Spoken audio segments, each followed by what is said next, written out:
And here we are again. Welcome to Tiger TV. I'm your host, Tony Symonds. And with the advent of this weekend's SANFL Indigeneous Round, we are very fortunate to have the great Dom Barry with us. Welcome, Dom. Thanks for having me, Tony. Well, originally we thought we had someone with us who hasn't shown up. Ian Miller, where are you? We need to talk to you. Anyway, we've got Dom, and we're very happy to have Dom. Dom, tell us the story about how you end up at Glenelg Footy Club, where you started. We know a bit about you. I read the article in the paper recently. Tell us the Dom Barry story. Well, you know, I was originally a tennis player. I got a scholarship to go to Ballarat on a tennis scholarship in 2010, I reckon it was.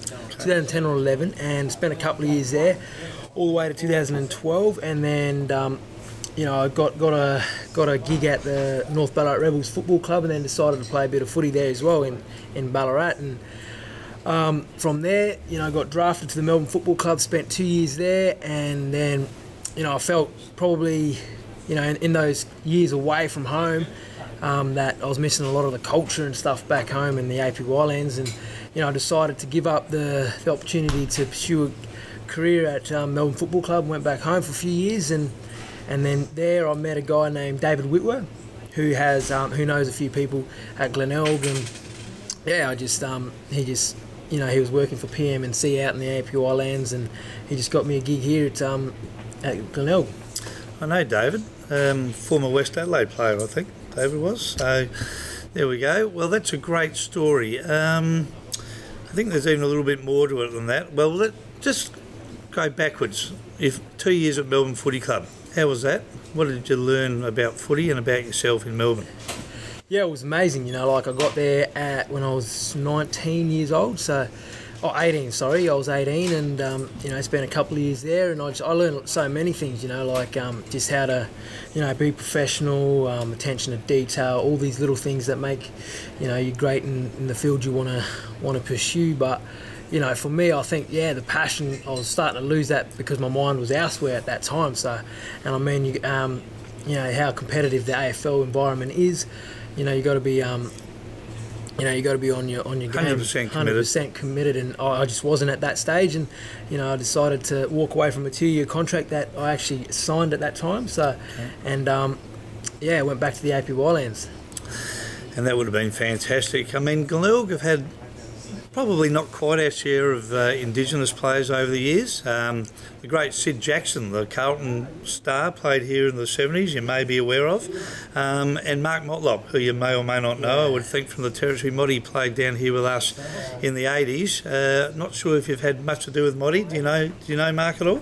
No, I don't know Mark, but I know Sid. I actually lived with Sid in Melbourne, right, in a little suburb called Box Hill. So he was, when I was on my tennis scholarship in Melbourne, Sid had a house and he looked after about 4 of us emerging young tennis players. So well, he was over here in the mid to late 70s, 77 maybe, when John Nichols was coaching, yeah, who obviously had a connection with him at Carlton, and ended up coming over here, and Sid came as well, and just had the 1 year. I think we might have even played in the grand final that year, lost another one unfortunately, so a little bit sad. But right now we've got a number of Indigenous players here. You're probably the senior statesman among them all, I would think.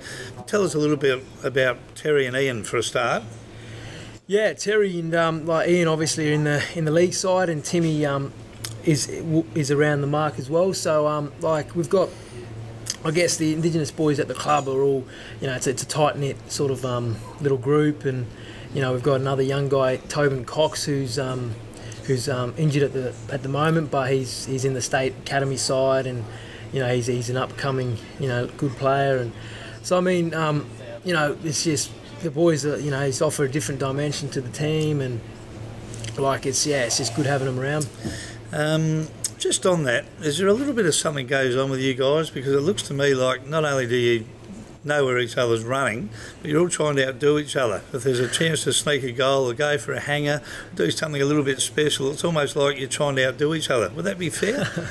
Probably somewhere. You're supposed to say you're too disciplined to do that, but the other guys do it all the time.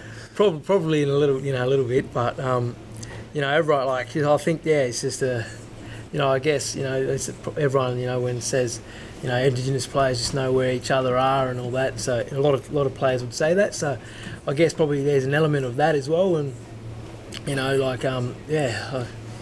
that's what I think. Well, let's get a little bit serious just for a second.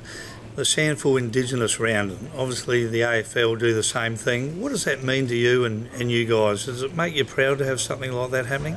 Yeah, it is. Obviously, there's probably the last 10 years or so, the AFL's really embraced, Indigenous Round and the SANFL as well. So, because it's just an amazing event for a lot of the Indigenous players in each side. So, I mean, a lot of the players are proud of where they come from, and when they run out there on that particular day or that weekend, they're they probably play with an extra intensity because they're so proud of the players that have gone before them, like Sid Jackson and other players like Michael Graham at Sturt, and like very good players that have played this game in SANFL, and I think it's just probably an extra incentive or something, just to.